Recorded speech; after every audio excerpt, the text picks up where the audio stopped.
Good morning students. और सब कैसे हैं? पढ़ाई हो रही है ना? तो अब आप लोग जो है अपनी स्क्रीन पर देख ही रहे हैं कि आज हम जो है वो स्नैपशॉट का चैप्टर जो है वो स्टार्ट करेंगे। लास्ट टाइम जो है वो हमने चैप्टर 2 जो था हॉर्नबिल बुक का वो ख़त्म किया था। ठीक है। If we are sorry we are not afraid to die if we all are together. ठीक है। तो आज हम स्नैपशॉट का सेकंड चैप्टर करेंगे। तो वो सेकंड चैप्टर जो है बड़ी ही अच्छी स्टोरी है, जिसमें जो है प्री वॉर और पोस्ट वॉर कंडीशंस के बारे में जो है वो बताया है। कैसे लोग जो हैं जिस एरियाज़ में लड़ाई होती है तो वहाँ पर कैसे लोग जो है वो सरवाइव करते हैं, क्या क्या उनकी लाइफ में स्ट्रैटेजीज़ होती हैं और कैसे स्ट्रगल करके वो जो है कई उन्हें कुछ पाते हैं, कई लोग कुछ खो देते हैं। ठीक है। तो ऐसी ही एक स्टोरी है और स्टोरी का नाम है द एड्रेस। तो जो इसमें ऑथर है तो वो जो है अपनी मदर की बिलोंगिंग्स, मतलब अपनी मदर का सामान जो है वो देखने के लिए जाती है कि लड़ाई के से पहले जब हो गया कि लड़ाई हो गई तो लोग अपना सामान जो है वो इधर उधर लेकर भागने लगे। तो उसके बाद जो है ऑथर जो थी एक अच्छी फैमिली से बिलोंग करती थी। ठीक है। तो फिर वहाँ पर जो है उनकी एक जान पहचान की लेडी ने कहा चलो मैं आपका सामान रख लूँगी, जब आप लोग वापस आओगे तो आप ले लेना। ठीक है।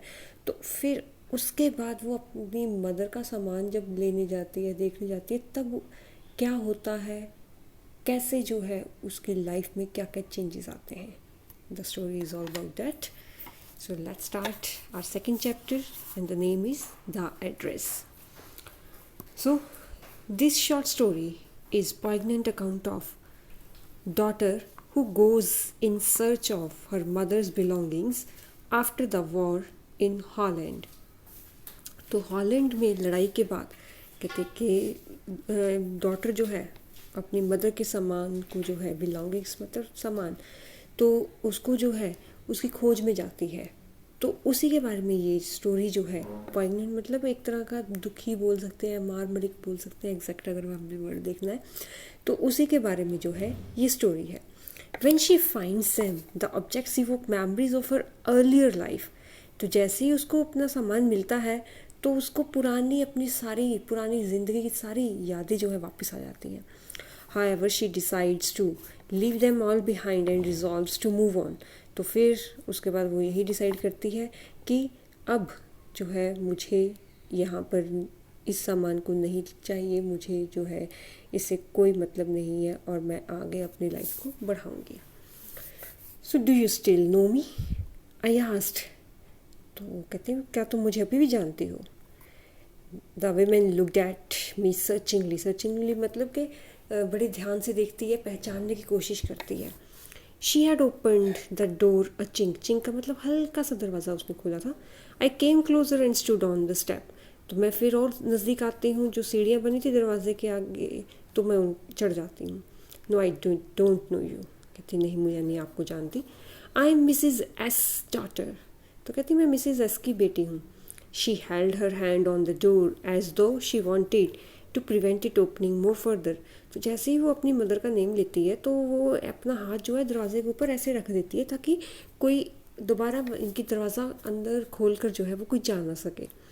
हर face gave absolutely no sign of recognition.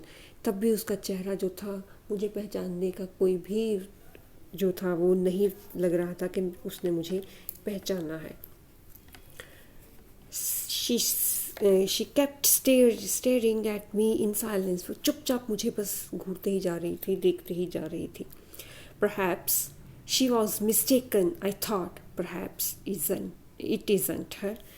तो कहते कि शायद मैं जो है मुझे गलती लगी है, शायद ये लेडी जो है ये एड्रेस जो है वो मैं गलत आ गई हूँ। I had seen her only once fleetingly and that was the years ago. तो कहते मैंने तो सिर्फ उसको एक बार ही देखा था, फ्लीटिंगली मतलब जल्दी जल्दी में, और वो कई साल पहले देखा था। It was most probable that I had रंग द रोंग बेल। तो शायद ये हो ही सकता है कि मैंने शायद किसी गलत घर की बेल जो है वो बजा दी है। The women let go of the door and stepped to the side. तो अब लेडी जो है वो डोर के साइड पर आकर जो है वो खड़ी हो जाती है, मतलब जो दरवाज़ा उसने खोला था उसके स्पेस में जाकर खड़ी हो जाती है. She was wearing my mother's green knitted cardigan. Cardigan होता है जो बटन्स वाली होती है ना, स्वेटर, तो उसको कार्डिगन बोलते हैं. तो कहते हैं उसने मेरी मदर का ग्रीन, जो हाथ से बुना हुआ ग्रीन कलर का कार्डिगन था, स्वेटर था, वो डाला था. The wooden buttons were rather pale from washing. तो को लकड़ी के उसके ऊपर वुडन के बटन्स लगे हुए थे और वो धो धो कर जो है वो पीले पड़ चुके थे. She saw that I was looking at the cardigan and half hid herself again behind the door.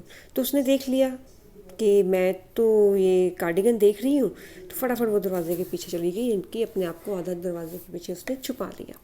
But I knew now that I was right. तो अब मुझे पता चल चुका था कि मैं बिल्कुल सही घर में आई हूँ. Well, you know my mother, I asked. कहती चलो तुम मेरी मदर को जानती हो. Have you come back, said the women. I thought that no one had come back. तो कहती क्या तुम वापस आ गई हो, लेडी बोलती है. तो फिर कहती मैंने तो यही सोचा था कि कोई वापस नहीं आया. Only me. तो फिर मैंने कहा सिर्फ मैं ही वापस आई हूँ. The door opened and closed in the passage behind her. A musty smell emerged. तो उसके पीछे जो एक दरवाज़ा था, तो वो कभी खुल रहा था कभी बंद हो रहा था. तो मस्टी स्मेल मतलब कि सीलन की स्मेल जो थी उसमें से आ रही थी. I regret I can't do anything for you. तो कहती मुझे खेद है, मैं तुम्हारे लिए कुछ नहीं कर सकती. I have come here specially on the train. तो कहती मैं यहीं पर स्पेशल ट्रेन से आई हूँ. I wanted to talk to you for a moment. मैं तुमसे कुछ देर के लिए बात करना चाहती हूँ. It is not convenient for me now, said the women. कहती अभी मेरे लिए ये पॉसिबल नहीं है कि मैं तुम्हारे साथ बात करूँ. I can't see you another time. कहती अभी मेरे पास तुम्हारे लिए टाइम नहीं है, कभी फिर आना. She nodded and cautiously close the door as though no one inside the house should be disturbed. तो वो सीरियल आती है, मतलब मना करती है और बड़े ही ध्यान से जो है दरवाज़ा बंद करती है, ताकि ऐसा लग रहा था कि अंदर जो बैठे हैं वो दरवाजे की आवाज़ से डिस्टर्ब ना हो.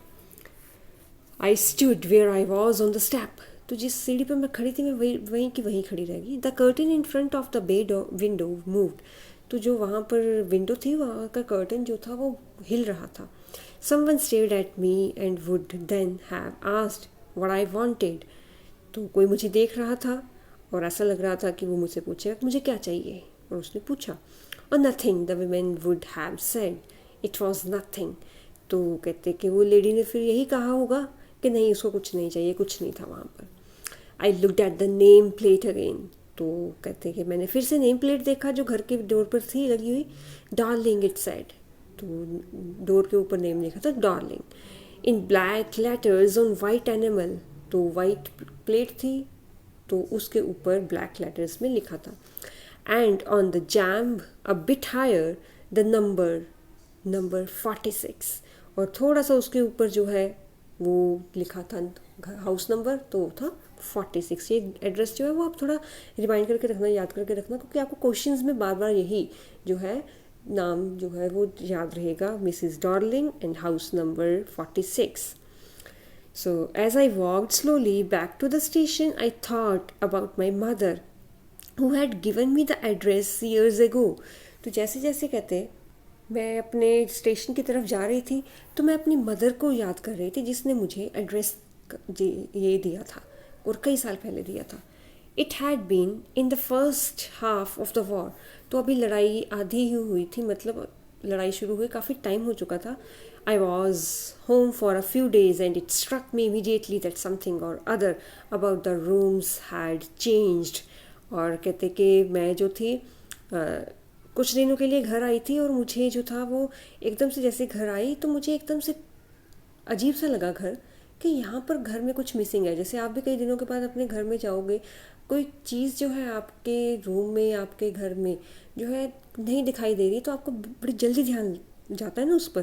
तो कहते मेरा भी जो है कुछ ध्यान ऐसे ही गया कि रूम्स जो है वो कुछ चेंज है, इनमें कुछ मिसिंग है. I missed various things. मुझे कई चीज़ें नहीं दिखाई दे रही थी. My mother was surprise I should have noticed so quickly. तो मेरी मदर बड़ी हैरान हुई, कहती तुम्हें बड़ी जल्दी पता चल गया। Then she told me about Mrs Darling. तब कहते उसने मुझे मिसिस डार्लिंग के बारे में बताया। I had never heard of her about it but apparently she was an old acquaintance of my mother. तो कहते मैंने ज़्यादा तो नहीं कभी सुना था उसके बारे में, लेकिन वो मेरी मदर की पुरानी एक्वेंटेंस मतलब जान पहचान की थी। whom she hadn't seen for years, जिसे कई सालों से उसने देखा ही नहीं था। She had suddenly turned up and renewed their contact, और अचानक वो आने लग पड़ी हमारे घर में और अपने कॉन्टैक्ट्स जान पहचान और ज़्यादा गहरी करने लगी। Since then she had come regularly, तब से वो जो है रोज़ आने लगी। Every time she leaves here, she takes something home with her, set my mother. तो मेरी मदर ने बताया कि जब भी वो जो है हमारे घर आती है तो कुछ ना कुछ ले जाती है। She took all the table silver in one go, के सिल्वर के जो थे टेबल स्पून वगैरह वो एक चक्कर में ले गई।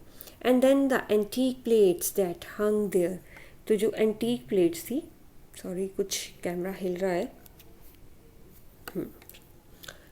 तो कहते कि जो एंटीक प्लेट्स थी, जो कई होते हैं ना प्लेट्स लगी होती हैं काफ़ी, क्या कहते हैं उसको, ऑर्नामेंटल होते हैं ना चीज़ें घर में पड़ी होती है, कोई वास होता है, तो ऐसे कहते हैं प्लेट्स थी हमारे घर में लगी हुई, वो एक चक्कर में ले गई।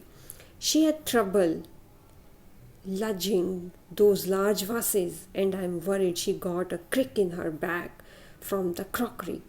तो कहते कि काफ़ी ज़्यादा बड़े बड़े से वासेस लेकर जा रही थी वो, उसको काफ़ी ज़्यादा मुश्किल हो रही थी उसको उठाने के लिए। मुझे चिंता थी कि वो जो है मेरे यानी कि उसकी बैग में जो है क्रॉकरी के कारण कोई स्प्रेन ना आ जाए, कि मोच वगैरह ना आ जाए, हड्डी वगैरह ना टूट जाए।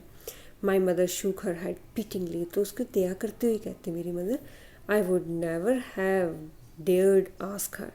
तो कहते मुझे हिम्मत ही नहीं कभी हुई उससे पूछने की। She suggested it to me herself, उसने अपने आप ही कहते मुझे बताया, ये मुझे सजेस्ट किया। शी इवन इंसिस्टेड, बल्कि उसने तो मुझे ज़ोर ज़बरदस्ती की, मुझे इंसिस्ट किया। She wanted to save all my nice things, तो मेरी जितनी भी अच्छी चीज़ें थी वो उसको बचाना चाहती थी। If we have to leave here we shall lose everything, she says. तो उसने तो यही कहा मुझे कि अगर हमें ये जगह छोड़कर जानी पड़ी तो हमें ये सारी चीज़ें हमारी खो जाएंगी, गुम हो जाएंगी। Have you agreed with her that she should keep everything, I asked. तो फिर कहते मैंने वो पूछा उससे, क्या तुम मान गई कि जब उसने बोला कि मैं सब कुछ संभाल लूँगी, मैं सब कुछ रख लूँगी? As if that's necessary, my mother said. तो कहते ये ज़रूरी था। It would simply be an insult to talk like that, तो ये तो सिंपल उसकी इंसल्ट कर देती मैं अगर उसके साथ मैं तुम्हारी ऐसे बात करती। And think about the risk she is running each time she goes out of our door with a full suitcase और बैग। और कहते सोचो कितना बड़ा रिस्क ले रही है कि जब वो हमारे घर से जो है बैग्स फुल करके लेके जा रही है, सूटकेस फुल करके लेके जा रही है, तो कितना बड़ा रिस्क लेकर जो है वो अपनी जान पर बनकर जो है वो जा रही है। My mother seemed to notice that I was not entirely convinced, तो मेरी मदर को पता लग गया था कि मैं अच्छे से उसकी बात से सहमत नहीं हूँ। She looked at me reprovingly and after that we spoke no more about it. तो वो मुझे मेरी तरफ ऐसे ही देख रही थी कि मैं मान जाऊँ इस बात के लिए, और फिर उसके बाद हम दोनों ने इस टॉपिक के बारे में कभी बात ही नहीं की। Meanwhile, I had arrived at the station without having paid much attention to things on the way. तो फिर इसी बीच में कहते सोचते सोचते मैं स्टेशन वापस पहुंच गई और मैंने नहीं देखा कि मेरे आसपास क्या था, कैसे घर थे, कैसी गलियां थी। I was walking in familiar places again for the first time since the war. तो कहते मैं वही जानी पहचानी गलियों में से जो है गुज़र रही थी, जबकि फ़र्स्ट टाइम गुज़र रही थी लड़ाई के बाद। But I didn't want to go further than was necessary, लेकिन मैं इससे आगे ज़्यादा नहीं जाना चाहती थी जब तक जो मुझे ज़रूरत नहीं थी। I didn't want to upset myself with the sight of streets and houses full of memories from the precious time. तो मैं एक्चुअली कहते अपने आप को जो है अपसेट ही नहीं करना चाहती थी उन गलियों को देखकर, उन घरों को देखकर जहाँ पर मेरी यादें जो थी, मेरा प्रीशियस टाइम जो था, मेरा बचपन जो था, मेरा सारा का सारा टाइम जो था, अच्छा टाइम था, वो छुपा पड़ा था. In the train I back I saw Mrs. Darling in front of me again as I had the first time I met her. तो ट्रेन में कहते जैसे मैं बैठी तो मुझे मेरी यादों में, मेरे ख्यालों में वही आया कि मिसेस डॉर्लिंग को जब मैंने देखा था फर्स्ट टाइम, जब वो मेरे घर आई थी. It was a morning after the day my mother had told me about her. तो जिस दिन मेरी मदर ने बोला था उसके बारे में कैसे वो हमारा हेल्प कर रही है, तो उसके नेक्स्ट मॉर्निंग ही थी. I had got up late, तो मैं लेट उठी उस दिन. एंड कमिंग डाउन स्टेयर्स, तो मैं नीचे आ रही थी सीढ़ियाँ उतर कर. I saw my mother about to see someone out. तो मैंने अपनी मदर को बाहर देखा किसी के साथ. A woman with a broad back. Broad back मतलब कि उसके हिप्स जो थी, उसकी जो बॉडी थी वो काफ़ी तरह से इनकी चौड़ी थी, मतलब मोटी थी. There is my daughter said my mother. तो कहती ये मेरी मदर ने मेरी बोला कि ये मेरी बेटी है. She beckoned to me. तो जैसे हम करते हैं ना हाय हेलो, हाँ सिर से ही कर देते हैं हिला के, इशारे से ही, तो ऐसे ही हुआ. The women nodded. She picked up the suitcase under the road coat rack. तो फिर वुमेन ने भी सिर हिलाया और फिर उसके बाद जो है उसने फटाफट सूटकेस जो था वो कोट रैक के नीचे रखा. She wore a brown coat and a shapeless hat. तो ब्राउन कोट डाला था और बड़ा ही अजीब शेपलेस, जिसकी शेप ही नहीं थी, तो ऐसा हैट था उसके पास. Does she live far away. कहती क्या ये दूर रहती है. I asked, seeing the difficulty she had going out of the house with the heavy case. तो उसको जैसे ही मैंने देखा कितनी मुश्किल के साथ जो है वो लेकर जा रही थी सूटकेस. तो जैसे ही जा रही थी तो काफ़ी हैवी सूटकेस था. तो मैंने पूछा उससे कहाँ रहती है ये. In Marconi street said my mother, number 46, remember that. तो ये एड्रेस आपने भी याद रखना है, जैसे कि उसकी मदर ने बोला कि मार्कोनी स्ट्रीट, हाउस नंबर 46. ठीक है, तो आज का चैप्टर हमारा इतना ही. नेक्स्ट जो है फिर हम सेकेंड पार्ट नेक्स्ट वीडियो में करेंगे. Till then stay home, stay safe, take care of yourself and your family and study hard. Good day.